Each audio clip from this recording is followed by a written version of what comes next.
Thank you, Karen, for inspiring words. I believe that yours and Bjarni's and those that we will hear today will give many of you the secret ingredients to the recipe of how we can do this together and how we can do this quickly and how we can do this in a way that we succeed in becoming global leaders.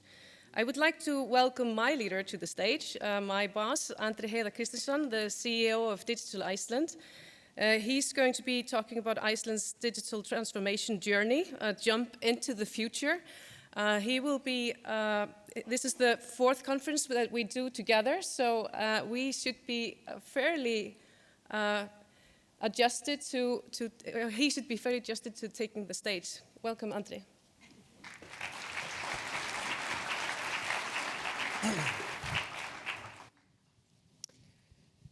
Thank you, everyone. It's awesome to see all of you here today, and I want to particularly welcome all of you that have come from afar, all of our international guests, friends and colleagues from the Nordics, Baltics, and the USA. Today I'm going to talk a little bit about our journey. I'm going to talk a little bit about how it started. I'm going to share with you how it's going, and I will give you a peek preview into where we are headed. So let's go back 4 years. Like Bjarni said, when we were starting sort of really rolling up our sleeves and starting this journey. Many of you that are Icelandic in the room look at this webpage and say, wow, a lot has changed. And it feels very long time ago since we had this webpage as Iceland.is. So I'm going to share with you a few steps and milestones in our journey, how we got to where we are today and what we've learned. And so I'm going to talk about how it's going. So in 2020, we started off and we finished 22 projects in collaboration with all of the agencies that are here today. And we did things like we launched the new Iceland.is website that got a lot of awards. We were one of the first countries in the world to launch a digital driver license that are legal here in Iceland. We did a lot of services, simple services like the digital criminal record, that saved tens of thousands of trips to the different agencies. And we radically changed the public procurement of technology and software vendors with cross-disciplinary collaboration. In 2021, we did 41 projects, such as My Pages portal, where citizens can log in and have all their personal information in one place. We did the digital parental leave, where parents can now, in a very smooth and seamless way, apply for their parental leave. We put our first laws, and this is where the legislation speaks with technology. We put laws to eliminate the paper trail of Icelandic agencies. And we're slowly and securely achieving that goal. So everything should be digital. And we had the first agency, the district commissioners, move their website to Iceland.is to collaborate. In 2022, we started scaling up. We went to 116 projects that we did together. We started using and building up these sort of shared services, such as a new identification service. We launched our mobile app so that you can have the government at your fingertips at any place, anytime.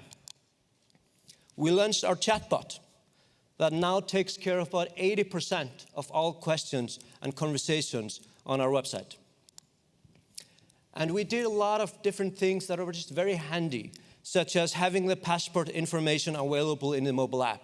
So if you are traveling, you need to remember the license number or expiration date, you have it in your pocket for yourself and your kids at all times. And in 2023, and this is not counting the 77 projects that we already have ongoing and are not finished, we finished 158 projects. And we sometimes say that when asked how many people live in Iceland, well, there are more sheep in Iceland than people. We also have more people visiting Iceland.is than people in our country. So we're seeing that there's been a very big uptick in usage of all of these centralized services. We're digitalizing the housing registry, as Bjarni mentioned. We are working on digital pension application, And we're continuing to add more and more information on our website, on our portal, every single week and every month. So ultimately, what we are building the government as a cloud platform. And you see this, how we've been scaling up in the last few years. And so, in a simple way, the website is the central with our web, app, and user portal for the user-facing front. We are then working on connecting all the national registries together using X-Road as our data exchange layer that we've been working on with Estonia and Finland and other partners. And we identified a lot of these shared services that agencies needed, such as identification, authorization, application system, notifications, and so on. And this is very much an ongoing project. Some of them are close to becoming ready and are deployed widely, and others are still early and being worked on.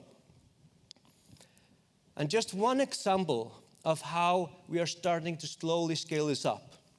I mentioned, I think a couple of years ago, we did the first agency website. It was a fairly big project to move it into Iceland.is. Currently, we have 20. We have now moved 20 agency websites into the same world or same ecosystem where things get a lot more efficient for both the citizens and the agencies.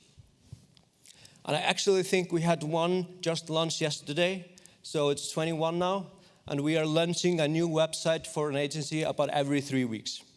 And so that gives you a little bit of insight into how you start small, start with single projects, then you build the platform and you start scaling things up. And as Bjarni mentioned, we're very proud that a few years ago, we were lagging behind many of our peers, Nordic and Baltic countries, but we were slowly moving up the ranks and becoming peers. And we're very happy that we are also able to contribute to this ecosystem and become one of the leading nations along with you guys in the world. But we must never forget why we are doing all of this and what keeps us going. It's these 4 simple things that I keep telling you, and most of you have heard over and over. We are driving better services for our citizens in order to save time, save money, and save the environment. It's as simple as that. And this is what we do all day. And now I've shared with you a little bit of our journey, and I want to speak a little bit about the next steps in the journey. You may ask, well, we've done a lot of things, we've made a lot of progress, and then what? When are we done? I used to work at LinkedIn in Silicon Valley, and I always remember this when one of my uncles, he came to visit, and he saw we were about 10,000 people at the time, and he was like, well, when are you guys done building this website? And I looked at him, and I had a really hard time answering him. And I know Bjarni knows this very well. We're not nearly done yet. He understands technology has been backing us in a very strong way. But I do often get this question from other politicians. Well, when are you done building Iceland.is? And my answer is always, we're done at the same time we're done building roads in Iceland. It's an ongoing project that is continuing to evolve, and we iterate and we learn and continue to build and for the future. It's constantly changing, the needs. But the team has done an amazing job to sort of build out and lay out a roadmap, a plan for the next phase in our journey. And I want to share with you just briefly. Vigdís and Gunnar will share this in more in-depth later on today. But we decided on sort of 3 core strategic themes for the next few years. Number 1, live events across the states. Complex live events are connecting multiple agencies with the user-first centric design. Increased collaboration, and we're already seeing this starting to happen. And that's because of so many of you that are sitting here in the room. This is the one that's focusing on people first. Number 2 is digital steps. We are empowering agencies with our shared services, learning and sharing our learnings and so forth to help them scale up and help agencies adopt shared services. We are making our services more simple, more standardized, more transparent implementation process. And we are empowering you to continue building, because you guys, the agencies, are really doing the heavy lifting. And then the third key pillar is going to be free flow of data. We've talked about this and we've done a lot. But we want to become an API-first government where using the once-only principle is a key driver. We should be sending data between agencies. We shouldn't send people driving cars with paper. And we need to open access to all of the public data to fuel innovation and data transparency within the government. And with all of you, our partners, we want to send data across countries as well and do more in terms of cross-country collaboration, data sharing, and security. So there's a lot of things going on. But building on this, we are also dealing with a lot of new technologies. And I've shared some of my thinking around this before here. But there is sort of this notion of digital hierarchy of needs. And we are really moving up in this ladder. I feel like Iceland has strongly been building up on the first three ones, and we're really starting to tap into the fourth and the fifth one. So as Bjarni mentioned with the language, I believe it was something like that. Our president went to Sam Altman from OpenAI and pitched him the idea that Icelandic language was so complex that he must train the data for GPT-4 on Icelandic so it would be much better in learning other languages. And I'm proud of this. Icelandic language was the second language to English that was used to train GPT-4. And so we are, in these small ways, able to contribute to the global economy of digital transformation. But all of that sort of is simply about combining those three things.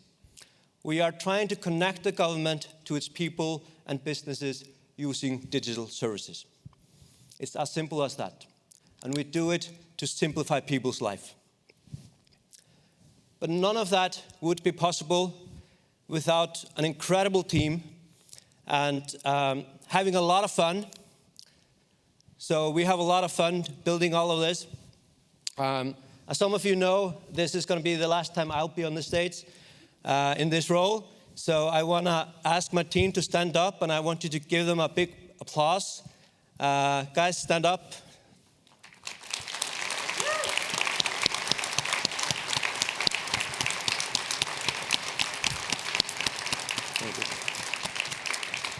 This is the team that will move things forward and take on the torch, and I look very much forward to following you from the sidelines and cheering you over the next phase of our journey. Thank you very much.